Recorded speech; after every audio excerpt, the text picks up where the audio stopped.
Welcome back. Now, we're going to build off our conversation we just finished with Commissioner Clements by talking about federal policy. Remember to type your questions into the chat and use the hashtag Building Partnerships on social media. I'd like to thank Frederickson and Byron for their sponsorship of this discussion. So let's dive into our federal policy discussion this morning. Joining me for this conversation is Elizabeth Noll, Deputy Assistant Secretary for House Affairs, Office of Congressional Affairs, and Jessica Eckdish, Vice President of Legislation and Federal Affairs at the Blue-Green Alliance. Good morning, ladies. Welcome and thank you all for spending some time with me this morning and with our audience. Good morning. Hi, I'm waiting to see your faces on the screen. There you are. Welcome. Oh, we see you. Yes. Yeah. Welcome, ladies. So great that you could join us. We really appreciate it.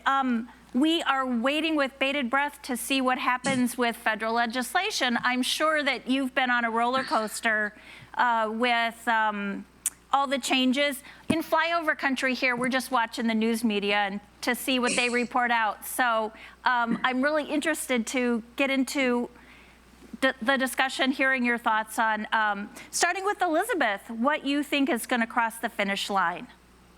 Awesome. Thanks, Beth, and thanks for having me here today. Really great to be here from the Department of Energy. Yeah, I think we're all waiting with bated breath to see what crosses the finish line. I think that the president has said from the beginning that he wants to see both pieces, both the historic investment in roads and bridges that is captured in the bipartisan infrastructure package, or the investment in infrastructure jobs act that passed the Senate, as well as the reconciliation or the Build Back Better Act that is currently awaiting votes in the House, to see those move together.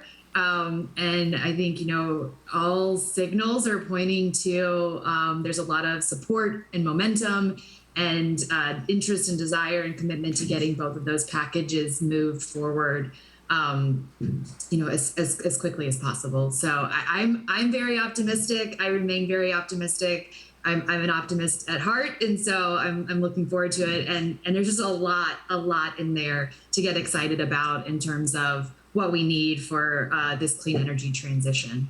Elizabeth, can you just go a little bit deeper and tick off what you think are the important things for us in the Midwest and for clean energy generally? I know that Jessica's going to talk about the workforce development pieces a little bit, but just give us a high-level refresher of what's in there. Yeah, absolutely. And I just, in terms of, the Biden administration and our priorities, I think if you take nothing away from what I say today, the climate provisions mean jobs. And so I think, as we look at it, both this is like a once in a lifetime opportunity but it's, the climate crisis is a once in a generation crisis, but this is also a once in a generation opportunity. And that's, I think, really highlighted in the things that are in this bill are really like the opportunities for investments in the bipartisan bill, $62 billion of new money going to the Department of Energy for clean energy demonstrations, for huge investments in transmission. Just a lot in there for helping us make that transition to clean energy. In the reconciliation package, I think the tax package alone is just historic. Both the production tax credit and investment tax credits for clean energy, expanding that to energy storage, including transmission, including hydrogen. There's just a bunch in there. I think also, like I said, climate means jobs, and this administration is really committed to making sure we are investing in good paying labor, union jobs, with a real big emphasis on that as an opportunity to invest in economic development. So I think there's a lot to like in there.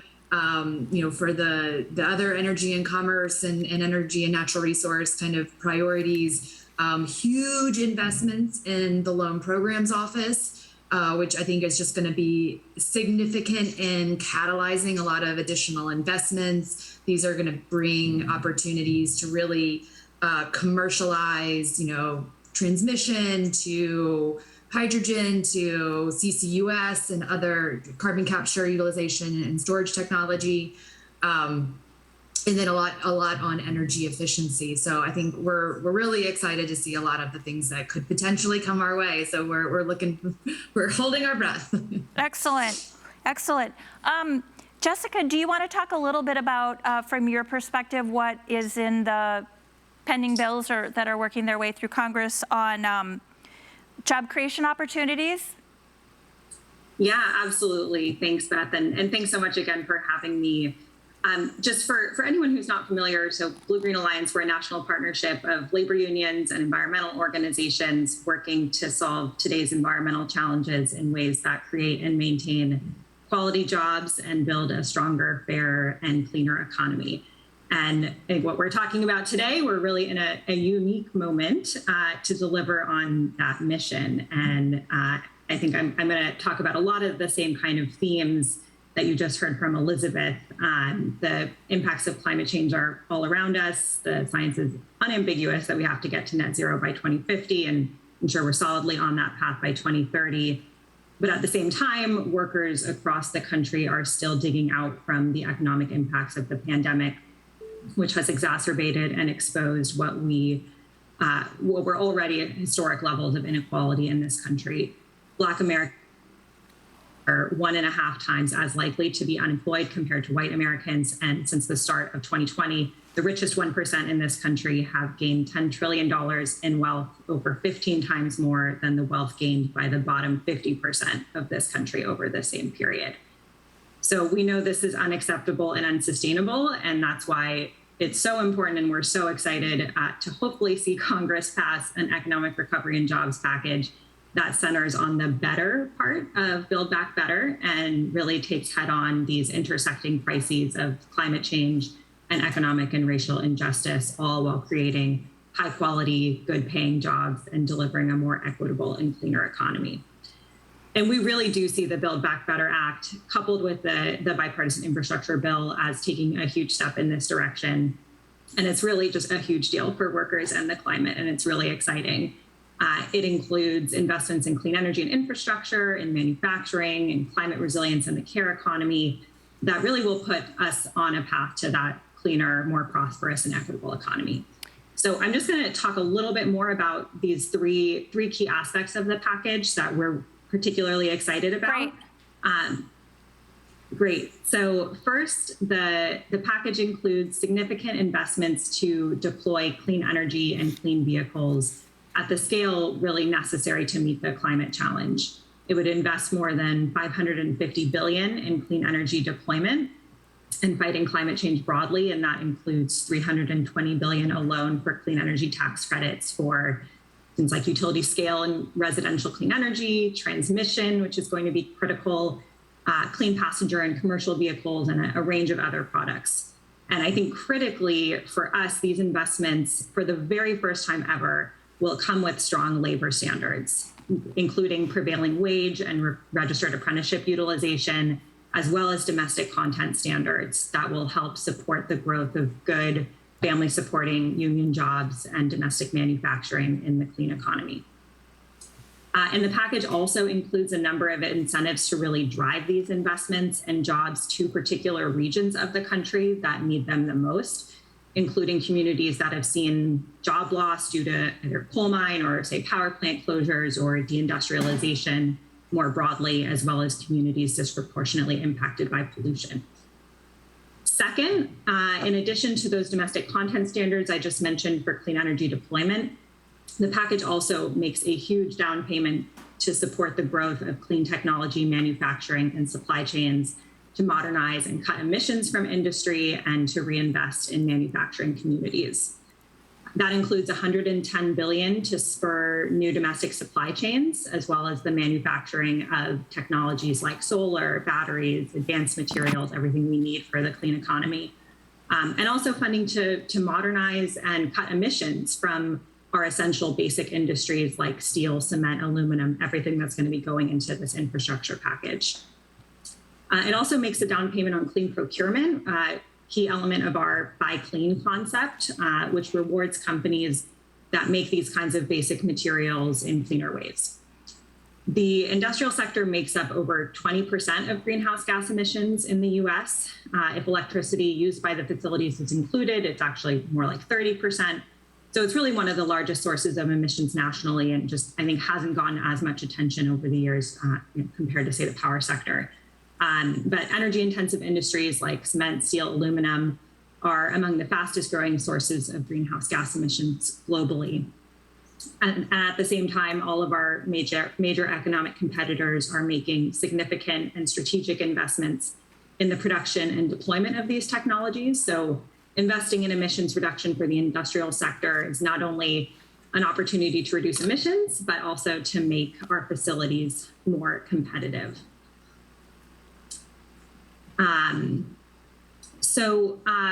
I think the last item I want to raise is that the package also includes significant investment to ensure that our physical and our social infrastructure are resilient in the face of climate change or other crises. That includes $105 billion to address extreme weather, as well as legacy pollution.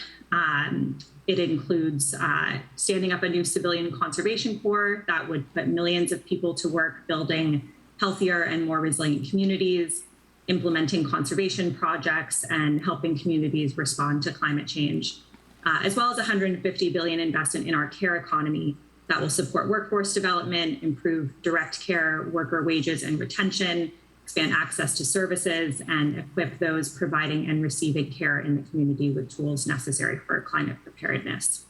So altogether, we see these measures as critical to creating good-paying union jobs in the country, across the country, driving investments to the communities and workers that need them most, and to fighting climate change, pollution, and economic and racial inequity. So I'm excited to dig into more of this throughout the conversation. Thank you. Thanks, Jessica. And I've got some digging in questions for you.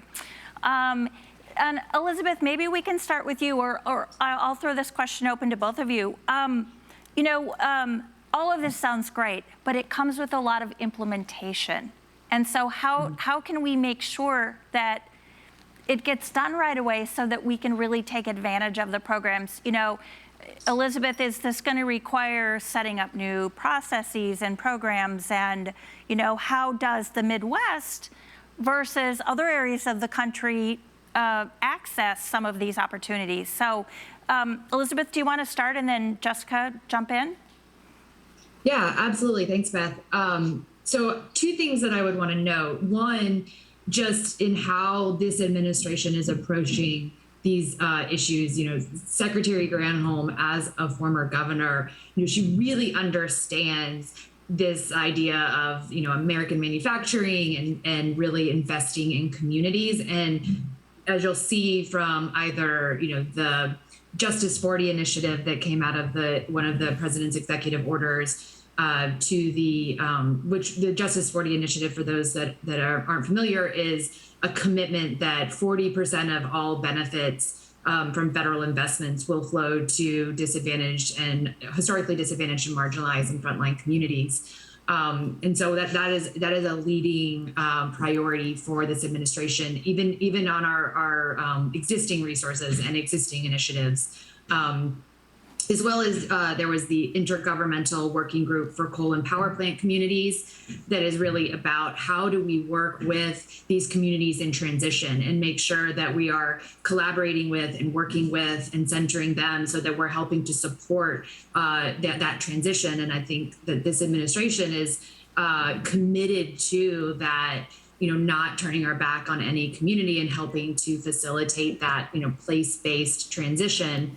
And that's, it's super exciting to see how we're approaching this challenge with solutions, with opportunity, with economic development, and that this secretary is really committed to that place-based work and really working with communities in that transition. So I think you'll see both in some recent announcements that we've made, but then also as the Build Back Better agenda, is implemented, should it be implemented, when it is implemented, that'll be very core and central to our approach, is really that, building capacity and working with communities in this transition. And the second thing that I would really want to note, and many of you know my colleague, Amy Whitteman, longtime Minnesotan. She joined the department back in April, and she's been growing her team. So she's the Deputy Assistant Secretary for Intergovernmental Affairs, and she has brought on board 4 and soon to be 5 regional specialists. And these regional specialists are really meant to be a conduit to the Department of Energy for communities, like for the communities in the Midwest that are interested in engaging with the Department of Energy and availing themselves of these resources and helping to build that capacity on the ground. So the idea would be these regional specialists would work with, local public offices or state energy offices or nonprofits in the region to help to build contacts and capacity and the engagement with the department, which, is not always the easiest, but we're working on it. So I think, we're really excited about connecting, the secretary's vision and the administration's vision on place-based work through these regional specialists to really help to leverage the great work that's happening at our national labs, that's happening, with the Office of Electricity around transmission, and in kind of how we're really bringing voices to the table to really make sure these solutions are durable and meaningful to the communities. And so, we have 4 specialists on board, and we hear that we'll have a Midwest specialist joining us next month. So you'll have a great contact there. And I just think it's a really great way for us to all collaborate and work together. Thank you, Elizabeth. That's really helpful to understand kind of how the department is envisioning kind of the rollout of this and kind of that we'll have somebody to work with. That's great. And of course, we know Amy, love Amy. So, Jessica, do you want to talk a little bit about one thing that I've been curious about is you guys have obviously been in the midst of negotiations and putting, this package together and understanding it at a much deeper and closer level than we do. Can we talk a minute about the ITC, PTC provisions and how I read it as it's kind of a sliding scale. You get the minimum if you do certain things, but you get the maximum if you do other things to take advantage of the opportunities that are presented. And I think for the industry side that we work with, they're going to be very interested in getting the maximum and understanding what they need to do to be able to get that piece. So can you just explain a little bit, and Elizabeth, jump in too if you need to, but just how do they achieve that maximum amount? Yeah, absolutely. I will answer that. I just want to add one comment on the implementation question. Yes, I think it's just so important, and I think implementation is going to be the new word of the day in DC when, and I'm going to say when we pass this package. But just I think it's going to be really critical for stakeholders to work together on implementation. I think across labor, EJ, environmental groups, other stakeholders, I think it's going to be really critical because we are, and I'll talk about this in the context of the clean energy tax credits, we are hopefully going to have some new hooks and levers in the legislation to ensure that the implementation of these provisions, and as this money goes out the door, that it translates into the kinds of benefits for workers and communities that we're talking about. I think there also will likely be some situations where just because of the nature of the beast with reconciliation and the bird rule that folks have heard about, there may be some language that's not quite as explicit as we would want it to be, and we'll have to engage in the rulemaking process or with states and local governments, depending on how the money flows, to engage in that process and make sure the benefits get to folks. Got it. Okay. But in terms of the clean energy tax credits, I'll say we are very excited about this provision. We think it's really groundbreaking. Just to talk about what's actually in there. So there's a base credit of 6% and then a bonus credit of 30%. And to get that full bonus credit, there are two key labor standards that need to be met. One is prevailing wage, and the second is registered apprenticeship utilization, which has a sliding scale that increases in terms of the percentage of registered apprenticeship utilization. So 10% in 2022, that goes up to 15% in 2024 and beyond. There is also an additional 10% bonus tax credit for utilization of domestic content. So utilizing domestic iron and steel, as well as manufactured goods, a certain percentage of manufactured goods made in the US. So that's a potential of 40%. These are all stackable. So there's also an additional bonus credit for citing any of these projects in census tracts where we've seen either coal mine or coal power plant closures. So that's an additional up to potentially 10%. So again, these are all stackable. So to get the maximum, if you're doing a project that meets high road labor standards, uses domestic content, and is located in a disadvantaged community, there's potential real opportunity for pretty significant percentages. Got it. That's really helpful. It makes me wonder how many of these are out there. When you start from the base and then you say, okay, it's got to have these bells and whistles. The challenge I think will be how many can we do of these projects can we do? So glad I don't have to think about that today. But it will be, some exciting opportunities here to take a look at. That's really helpful. How about, is there anything on the ITC or some of the other tax incentives that you want to talk about? So what I just mentioned applies to their slightly different structure for the PTC, but applies to both the PTC and ITC for clean energy deployment. Okay. There's also a series of tax credits and incentives that I could talk about more specific to manufacturing that we're also pretty excited about. But those do apply on clean energy deployment side. Question on manufacturing. We certainly know we have some domestic manufacturing today of solar panels. We don't have as much as we need, and we know the solar tariff issue is out there being worked through. But it seems to me that on the wind side, we saw kind of the policy and the incentives be put in place to try to grow domestic manufacturing, but it takes a while. And so do we have, how are we going to keep up with the demand that'll be a good challenge to have, but I can see needing more than we can do domestically. Have you guys thought about that? Yeah, absolutely. So there's a couple of pieces of this bill that I think get right to that question that we're very excited about and I think are going to be instrumental in reshoring and retooling and reinvesting in domestic manufacturing to really, jumpstart, accelerate, expand the domestic supply chains of clean energy technologies and components. I'll lift up just a couple. One is the 48C tax credit, which folks may be familiar with. There's some good examples of projects that were stood up under 48C historically.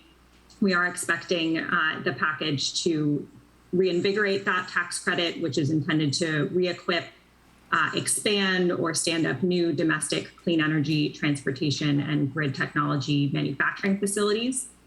We are expecting the final package will broaden the sort of historical scope of that project to capture the manufacturing of additional key energy and carbon reducing technologies like battery cells, for example, and to ensure that the construction of those manufacturing facilities pays prevailing wage and is targeted to communities that have been, as I mentioned, hit by deindustrialization or coal economy job loss.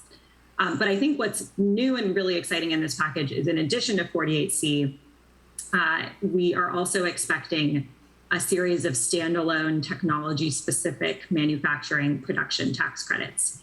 So while 48C has historically been successful in generating investments in new facilities and equipment, it really has been less successful in generating large-scale investments and the durable incentives that we think are really necessary to grow domestic supply chains over the long term.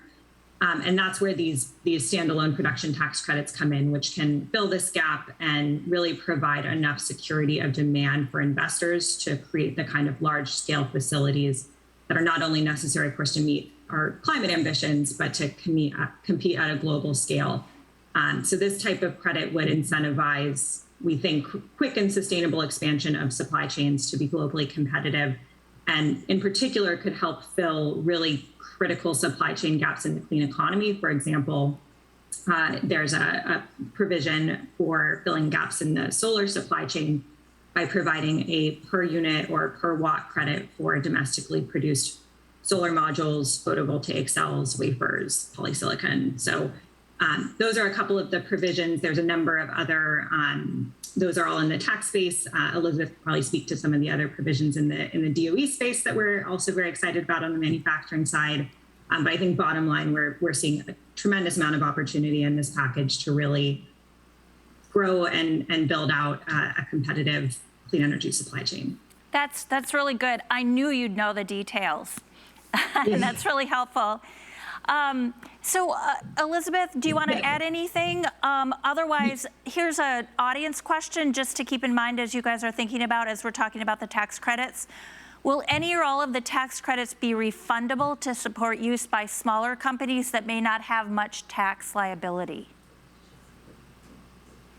So I will let Jess answer that one. I just wanted to, zoom out a little bit on the tax credits and kind of, I think you rightfully note, Beth, the challenge that we're facing, right? That we need to invest in clean energy, but we also want to do so in a way that it creates the opportunity here at home. And I'm super excited that these pieces of legislation that the White House and the Senate and the House are all negotiating really do showcase the priorities and the commitment to workers and the commitment to investing in America. I mean, it's not easy. We haven't done it well, but we need to get this right. And that's going to mean creating a full suite, soup to nuts of how we actually bring these clean energy technologies here at home and make that transition.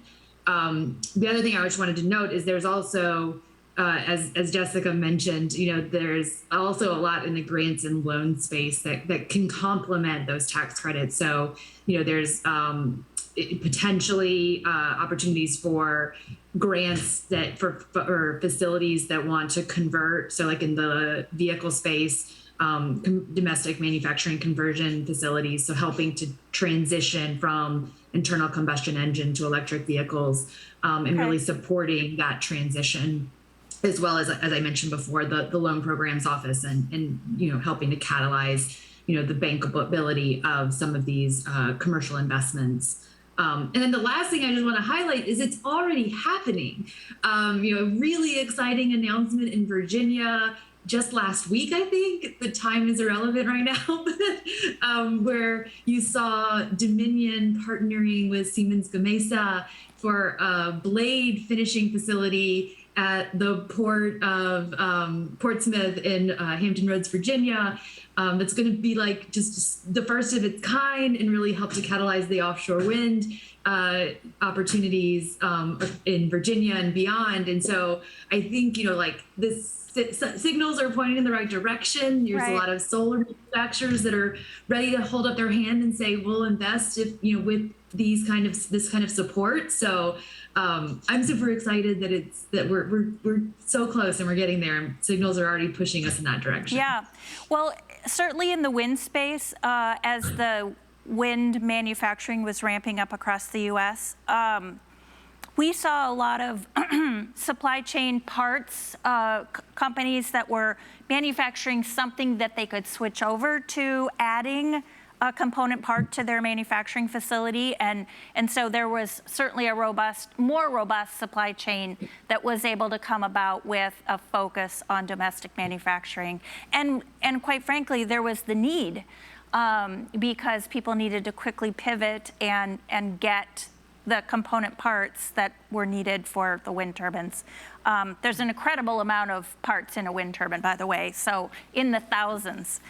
So lots of pieces to manufacture. Last time I checked, Virginia was not in the Midwest footprint. So we'll have to figure out, what our specialty is going to be. We've got the Port of Duluth, which certainly receives a lot of cargo. And they'll have to figure out what they can do. But Jessica, did you want to add to what Elizabeth was talking about? I just wanted to make sure that we answered the question about refundability. Sorry Right. if you already answered it, Elizabeth, but just quickly, yes, we expect direct pay to be an aspect of the package. Hopefully, I think we and many others see the need for that and are fighting to make sure that stays in the package. Right. I think I did see a media report where it is not that you have to have tax liability, that you will be able to receive a check for using that credit.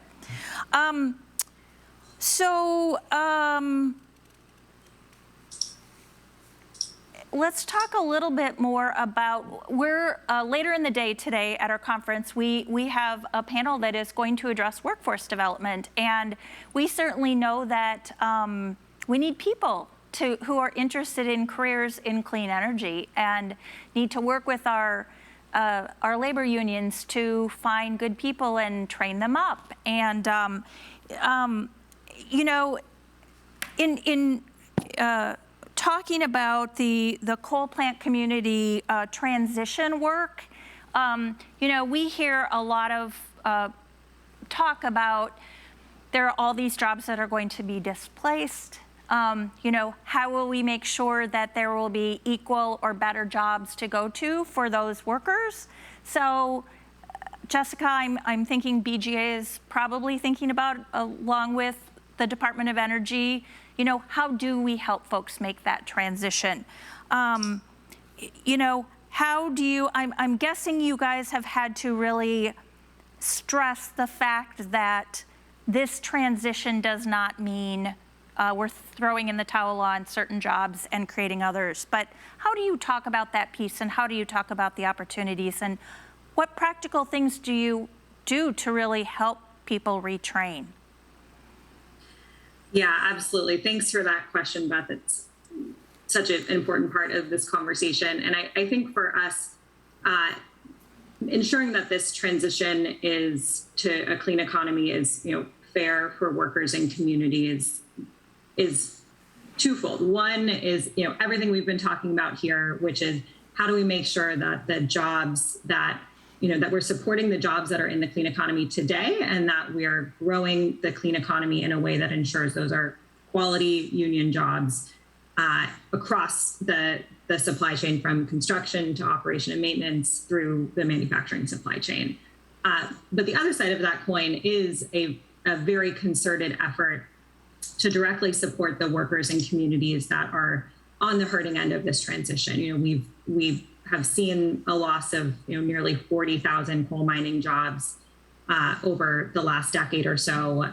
At the same time, hundreds of coal-fired power plant units were retired, dislocating workers in the power sector. Of course, that trend continues. And in these communities, that oftentimes the economic base is extremely narrow.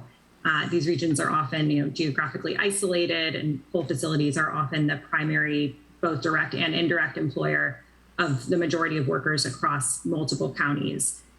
So the economic and social infrastructure of a region, really undergoes lasting changes when these facilities close. We know that for every one direct coal job that has been lost, 4 other jobs have disappeared in these communities. And it's not just about the jobs. The tax revenue that supports infrastructure and funding for local schools is all tied to these facilities as well. So for us, a transition that is fair for these workers and communities really involves prioritizing and targeting federal resources to these workers and communities. And we don't think that's something that will happen organically. We think it has to be a deliberate choice. And the packages that the package that we're talking about here does make a lot of strides in that direction. I mentioned a couple of ways that through tax credits and other programs that investments are really being driven in this region, in these regions, and that's a really critical part of helping to spur economic development and diversification.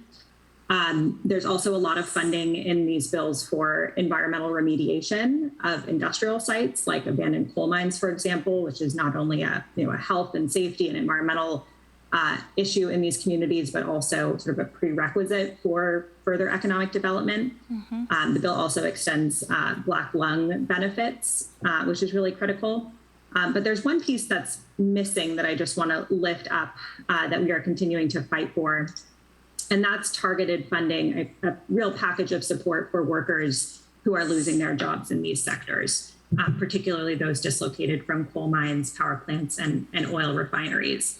And we've proposed a package that would include wage replacement or differential for these workers, retirement benefits, healthcare support, and education and training assistance. So that's a piece that we think is really critical that unfortunately is missing, that we're continuing to fight for.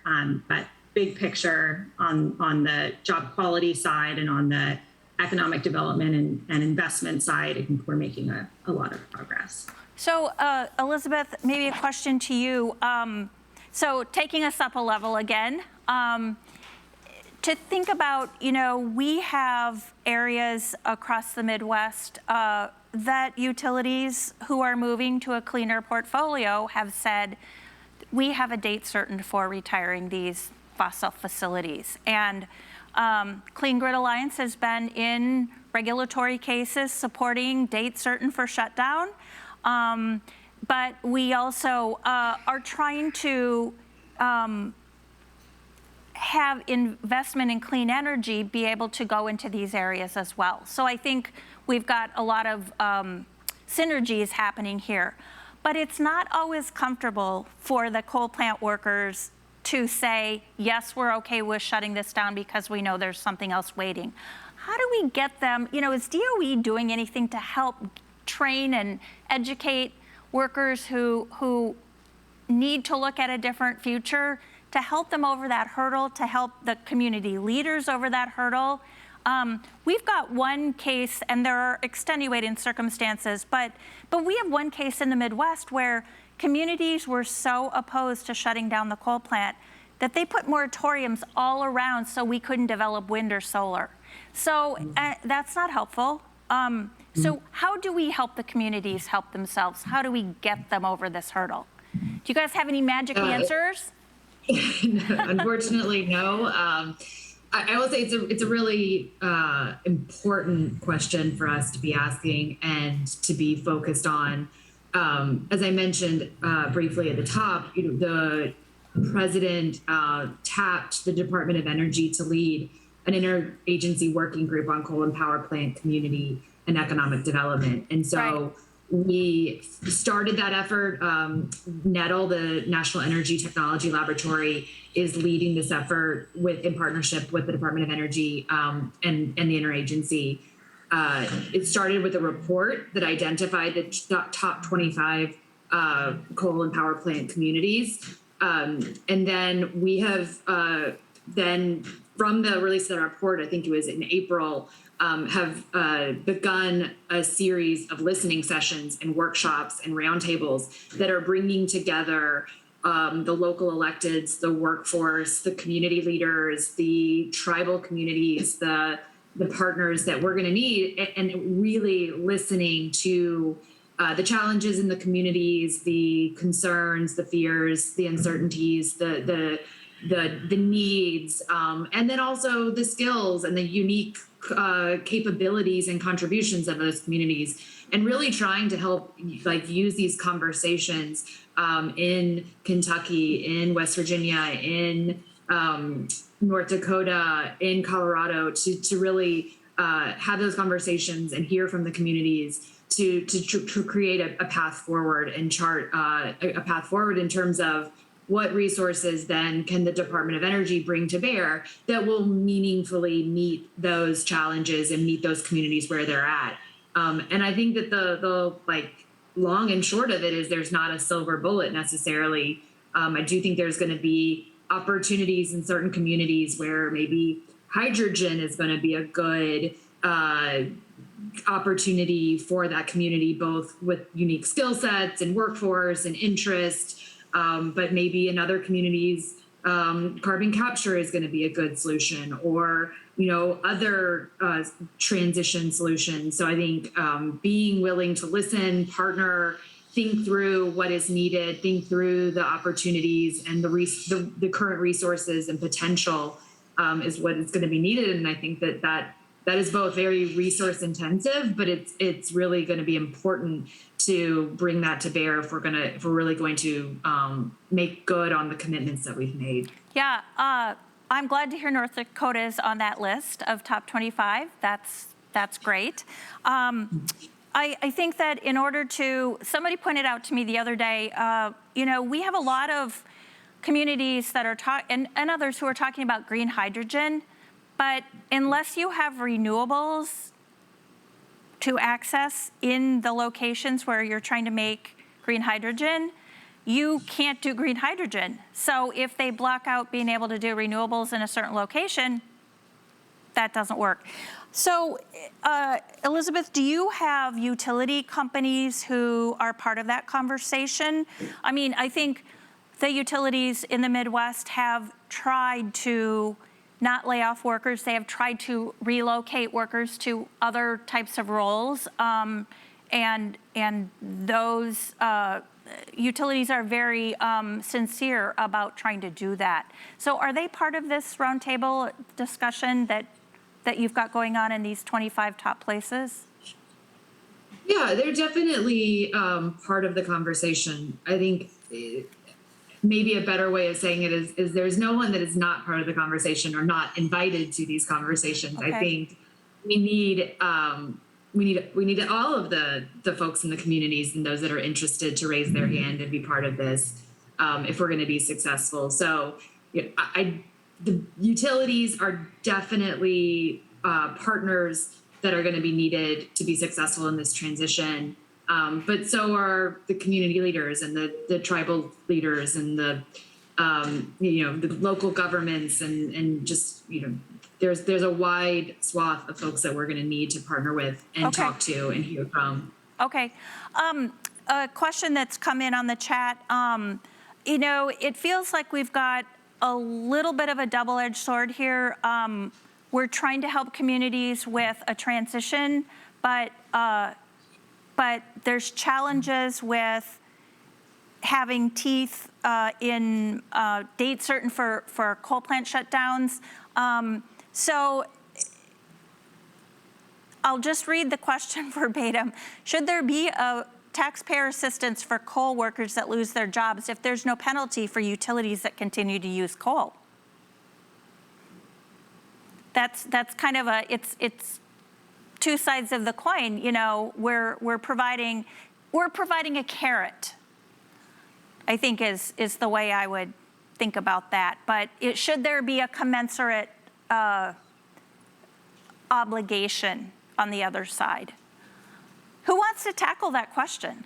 Go ahead, Jessica, you can take that one. So I think what I would say is we know we need to be making this transition faster than we are currently, on track to do currently. That being said, there are closures that are happening and will continue to happen, and these workers need support. And I think part of the idea of this package is to give individuals at the individual level the breathing room to figure out what that transition looks like for them. Because of this, there is no silver bullet, there is no one size fits all. This is such an individual challenge for each of these folks that lose their job and then therefore lose their healthcare, lose their retirement benefits. I think I wouldn't say other countries are doing this fantastically, but at least in other countries, they don't have the same situation where the entire social safety net is tied to the employer, and therefore these folks are they need this kind of support to be able to figure out what the next step will be for them. That being said, I think there is a lot in this package that will be helping accelerate the power Right. sector transition. I know there's a number of provisions like the CEPP that got kicked out, but that's all to say. I think this transition is happening, at least in the power sector, and these workers need this support. Yeah. The only other thing I would just add to that, Beth, really quickly is, I think an honest acknowledgement of these communities have powered our country for the last 100 years. And this is, quite frankly, an opportunity for them to power our country for the next 100 years. I think point. that's, the secretary says this all the time. When she was governor of Michigan, they were building car 1.0 and it was a decision point of like, we're going to build car 2.0. And I think this is the opportunity to lean into that, but honestly acknowledge that these folks that could potentially lose their jobs through no fault of their own have done so much for our economy to date. And so how do we both support them and help to transition simultaneously? Yeah, very, very fair point. Another chat question, will any of the provisions be retroactive? Somebody says there's a lot of active development in several areas where coal plants are retiring.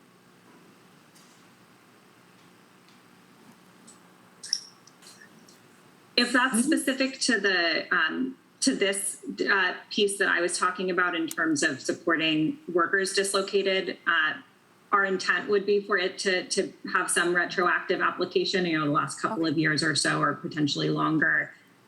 It's not currently in the package. We are hoping to get it in there, but I'm not sure if that question was broader. And Elizabeth, feel free to- and I'm not sure exactly the angle, but good to hear there might be some possibilities there. That actually was the question before. Our pot stir question was good because we have to think about these things. I mean, I totally agree with you that each community that's hosted a coal plant is in a unique situation, and it is not a cookie cutter situation.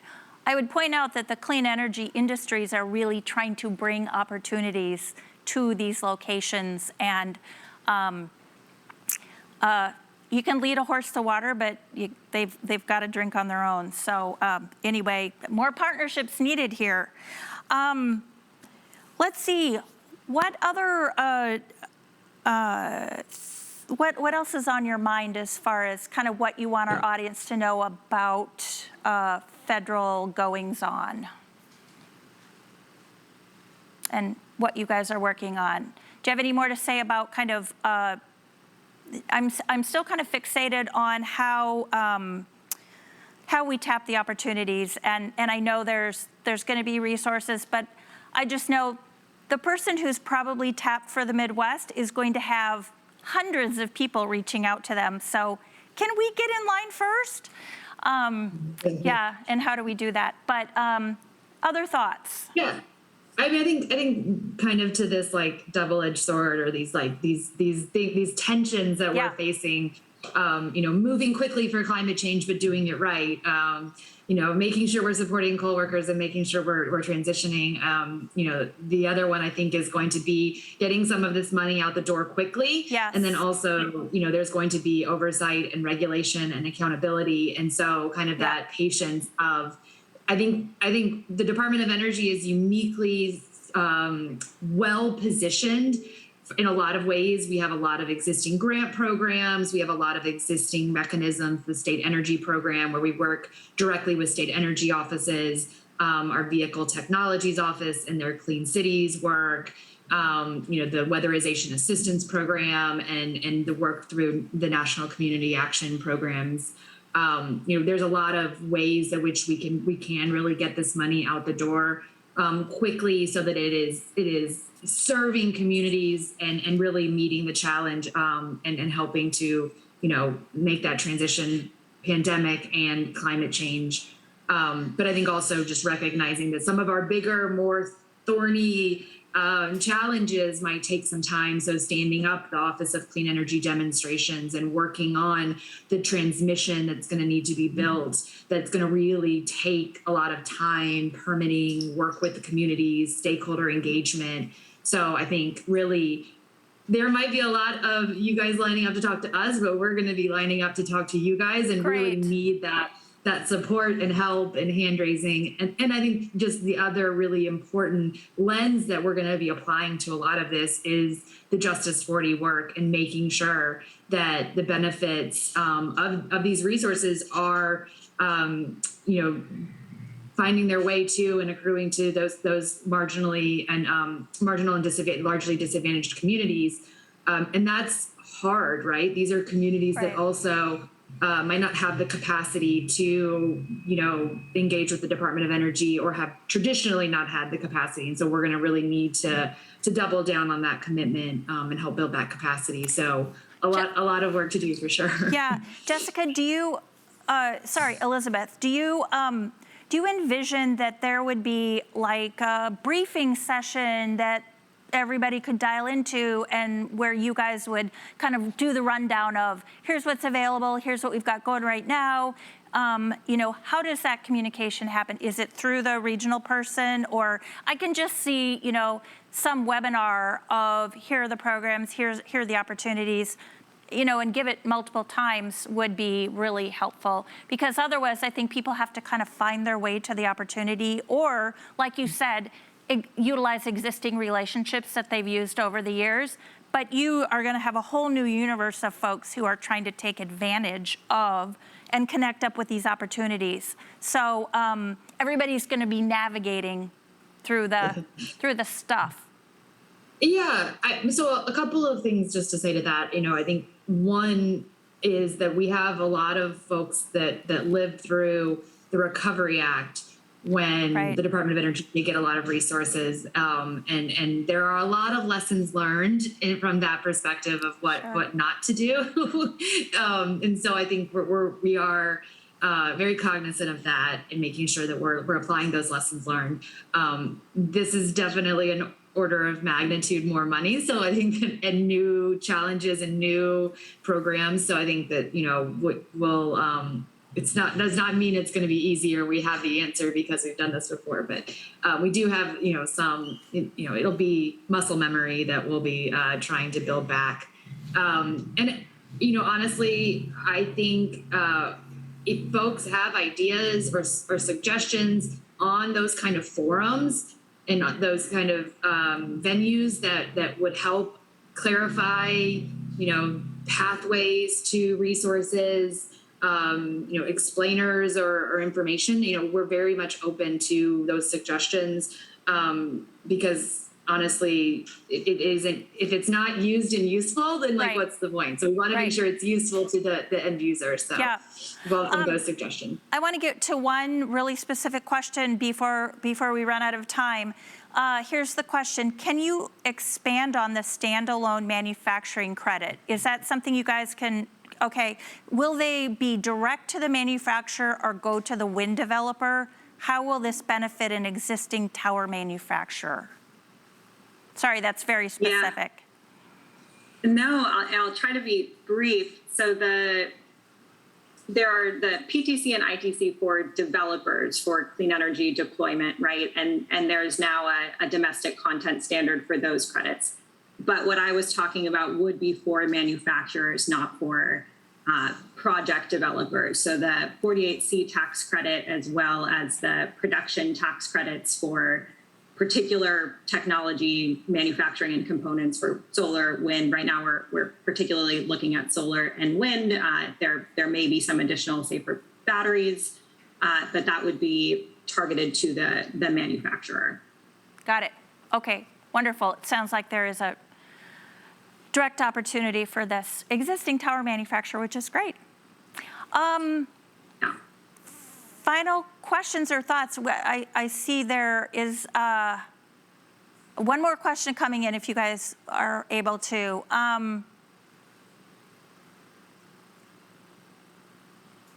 Sorry, it's just being typed in here.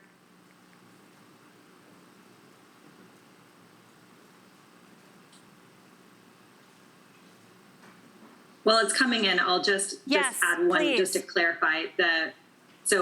Between the 48C and the production tax credits that I mentioned on the manufacturing side. So they're both investment and production tax credits. So there's support to actually, retool or stand up new manufacturing facilities. But just to be clear, that the production tax credit is actually, as you said, to provide ongoing support for the manufacturing of certain key gaps in our supply chain. Right. So this final question is, and I know we're almost at time here, but it's very particular to something that our industry members care about, and that is we've got this lag time between people getting through the generator interconnection queue to get onto the transmission grid. Elizabeth's starting to smile, so you may have heard of this issue. Has Department of Energy or do you guys have a response, or are you working to try to signal, we got to get this stuff in the ground? If you can't get through the process with the grid operator, that's a problem. FERC is working on it. They've done the advance notice of rulemaking, of proposed rulemaking. They're going to have a technical conference, but I think what we're wanting to do is raise the visibility that there's a whole lot of stuff that has to line up in order for the clean energy industries to be able to help with this timely transition. Yeah, you're exactly right. There are a whole lot of stars that need to align, and this is not an easy task, and we've seen this. But we also have examples, great examples from the Midwest and the MVP process and all of those things. So, so I think that, there are tools in the toolbox. I think the other thing the Department of Energy would be really interested in are kind of like best practices or kind of criteria that you could integrate into some of these grant programs that really encourage and incentivize folks to go further and be more ambitious. So that might be tagging on like certain interconnection requirements or streamlining processes or minimum efficiency standards or certain kind of criteria that help to really make sure that we're tying money to really big, ambitious goals. And I think that really would help to put some of the things that your members are really interested in a really good light in terms of really incentivizing them to do what they're trying to get done in the Midwest. Okay, more to come on that. So thank you so much for joining us. I appreciate your kind of high level take, as well as being able to answer some of these in-depth, in-the-weeds questions. It's where we live, so we greatly appreciate it. So thank you so much for your time this morning. Thank you. Thank you for having me. All right. So we are really excited that we've got this whole day ahead of us still of great speakers and timely content to share. We will begin the breakout sessions with the State Legislative Leadership Panel at 10:10. I know we've only given you a few minutes, but we're going to then move into our concurrent breakouts starting at 12:30. We've got 4 critical areas where we believe partnerships will be particularly helpful: land use, the grid, the workforce, and the renewable energy life cycle that we want to talk about in our breakouts. We'll cover these topics during the concurrent sessions.